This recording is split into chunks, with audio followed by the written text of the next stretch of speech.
Alors, cette année, le défi, ça s'appelle l'aller-retour. L'objet du défi, c'est de construire quelque chose. Je dis bien quelque chose parce qu'il y en a qui appellent ça une machine. Ça peut être un bidule, un cossin. L'objet doit donc partir complètement d'une zone, traverser une zone intermédiaire et arriver complètement dans la seconde zone pour faire un aller. Alors donc, ce qu'il faut faire, c'est faire le plus de trajets possible et le moins d'interventions possible. Cet événement-là fait que c'est très convivial parce que vous allez voir en faisant en suivant la compétition que les jeunes se mélangent avec les membres du personnel parce que dans le fond, il y a un but commun, c'est de faire relever le défi. Puis il y a des échanges, il y a des discussions. Nous autres, moi en tout cas, c'est ce que j'aime beaucoup de cette journée-là. Mais actuellement, il y a 3 équipes d'amateurs, donc de membres du personnel qui sont inscrites.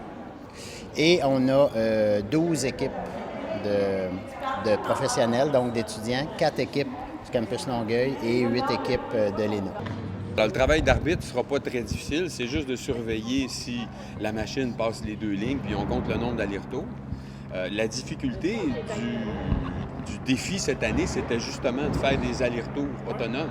Inverser la puissance de la machine, c'était ça qui était le gros défi. On va avoir du fun. Ça va être drôle. Il y en a plusieurs qui fonctionneront pas, dont la mienne.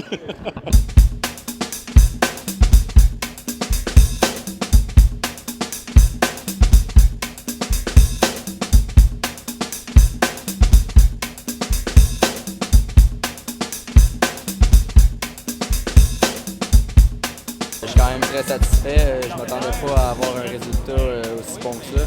J'avais peur quand même avec les premières équipes qui ont passé de notre école, qui étaient quand même bonnes. Puis là, j'ai eu de la chance aussi. Dans le fond, il y a eu un mécanisme qui a brisé juste à la dernière seconde. Fait que ça a fini parfaitement. Dans le fond, c'est satisfaisant.